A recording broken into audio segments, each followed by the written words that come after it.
kana godhu akkuma gidee godina biraatu madarasaa yoo gargaarre sa'aatii dheeraa deemanii xiyyaara qabatanii gara biraatti sagalee ta'anii horii fuudhanii har'a uummata Arsii kanatu beela'e. Kennallee akkuma Oromooti uummata kana sagalee ta'a jechuutu naa dhufe nan gabaabsa gasi karaan jiru natti fakkaata yaadni kiyya kun. Lala yaada sirrii qabdam birrii maanuu kennuudha waan jette ta'e asli ko asirratti dhiifama naa godha isin gidduun galaan sila baay'ee waan kana kaaseen ture asli.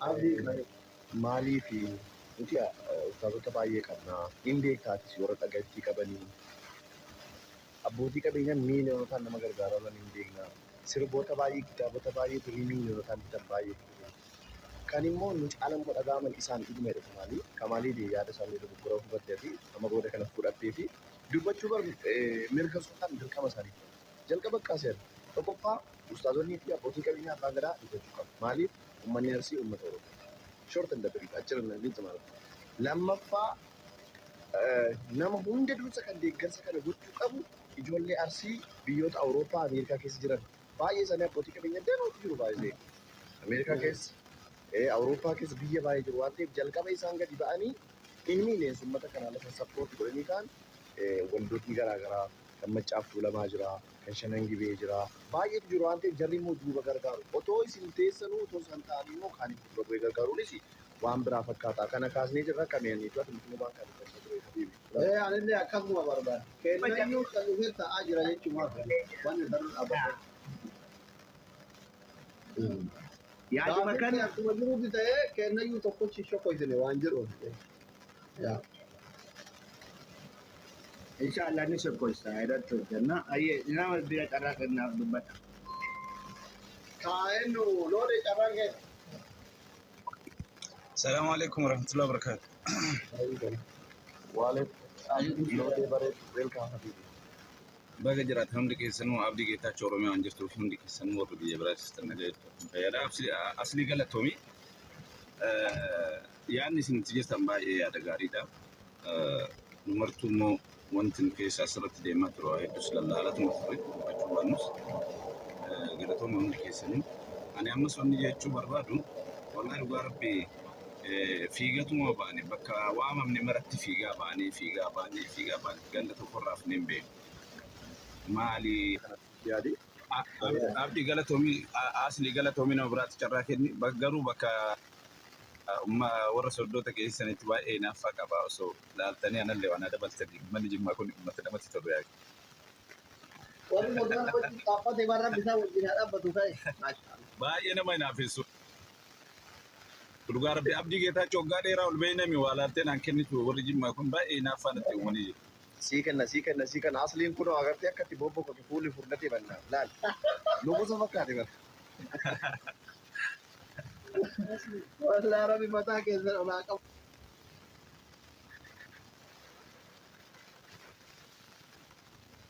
Haadha manaatiin namichi guddaadha yoo alatti yoo gadi ba'u namni akka malee leellisa guddaadha beekta maqaan isaa jedhama. Haati manaa jaarsa ofii dubbattii mirii mana keessatti. Kanaaf intaloo yoo manaa ba'u gaara cuqqaalaa kanaaf uummanni hagana gahu kun bal'aan kun yoo qabeennaa yoo jettee bara magaalaa Adaamaa keessa jiraadhaan warri akka magaalaa kana keessatti dureessi akka Arsiidhaan jiru magaalaa kana. Kasilaa akkanatti miidiyaa irra bahaniitu itti kadhatanii miti uummanni. Kasilaa miidiyaa irra bahaniitu gargaaraa jedhanii maqaa itti waamanii miti. Kasilaa dureessi Arsiidhaa ofii isaatii wal waame fooqii walirraan ijaartee teetteedha.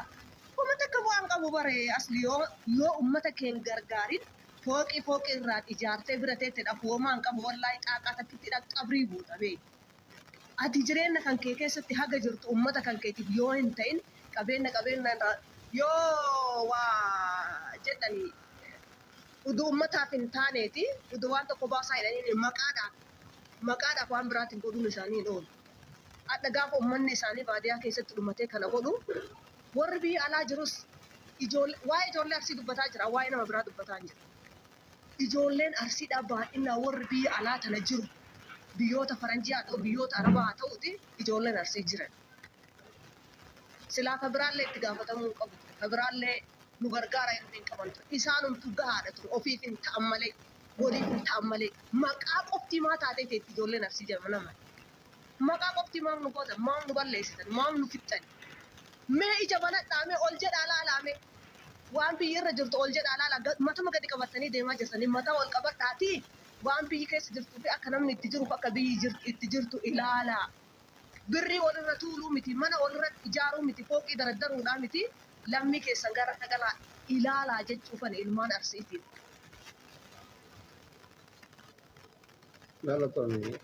Thank you so much. Miira keessa bahi. Sootuma arsiif odolchi galgala fiiga jedhanii beektaa. Oduma akkas jedhaa jiru bara waan baay'ee badaa jira jedhi waan baay'ee waan aariin garaa kiyya keessa jiruuf akkas hamilee keessa wannaa keessa seenee miira keessa seenee fudhatame. Amma dhibee nuti asirraa miira keessa gallee lollu kana meeqatu yoona baankitti fiigaa jira. Baay'ee anin beeka uummata kana akkuma Oromootitti Oromoon suuta deema garaadhaaf garaa hiraa. Uummanni keenya kun immoo akkana miliitaa baay'ataa garuu kaaraan mul'ataa jira. Amma maaltu jira beektaa duraanii akkaawuntii maxxansilee kaadheetiniin guyyaa lama guyyaa sadii booda miliyoona takka 500,000 argina.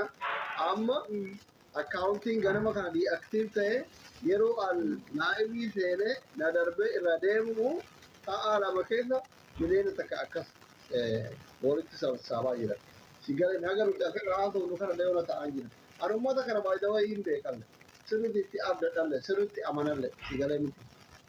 Kana waan ta'eef cal'isellee amma hin sodaatan. Maaliif amma balaan biyyatti deemaa jiru kun balaa namtolchee siyaasa biyya keenya. Warri qarshii qabu, mallaqa qabu, beekamtii qabu kun yoo kana jedhe ati warri aangora jirutti aarinna. Yoo kana jedhe ati warri muka jiru nagarafinna. Baqaam shigir ነው ታውቃለሽ akka hundan haasa'u.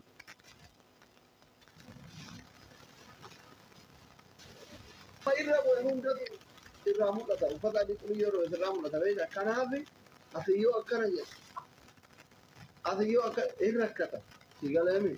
Kanumaaf callisanii soo kanaaf ati yaada bilchaataa nuu kennuu keetiif galatoomi.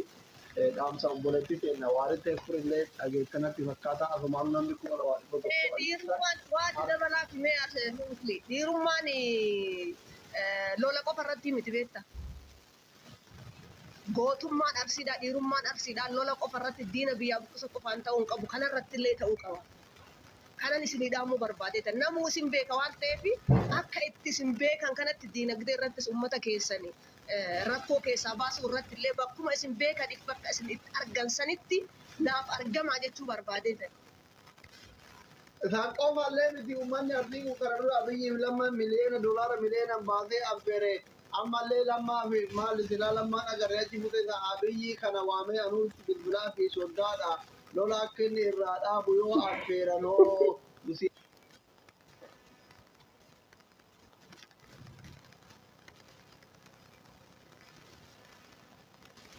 waltuma ummata milkiina kana dhiisaa jedhanii diyaaspoora ardii biyya alaa jiru waldaatti komandoo kun affeeree lola ummata irraa dhaabuu hin danda'a. Uummanni godhuu danda'a bakka ati galatoomii waan jedhu yaanumatti biyya dhiisu rakkaa uummanni sitti aara. Tola ulfaatu.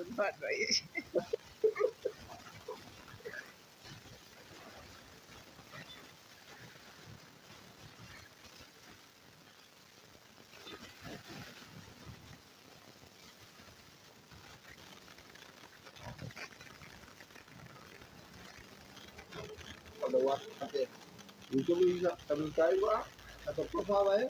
Cuma kedua beri kota oke lo kalau mau ya makina di pintu anu ada jualan dunia kan mungkin ini sebelum lo jual saya lo mereka pun pakai ini kita kan dia orang dulu mereka kalau saya warga guru ya sampai di hal kita tuh jete naik itu kota di kota awal berasa ada itu malah orang baru semua sudah gitu berbagai lain Kalma, partai guru follow ba. Saya nu caban ka fitarin buka. Ani asli ani video I think wari ke wahan dokar kaje itu harat ke ये Ama wae kapal terlalu kuat kabir itu begini. Malah tuh Salim Rafa, Sagaling. Rafa, habibi. Alaikum salam. Jirta ba na bai? Wani, no, wa'i mana kirki a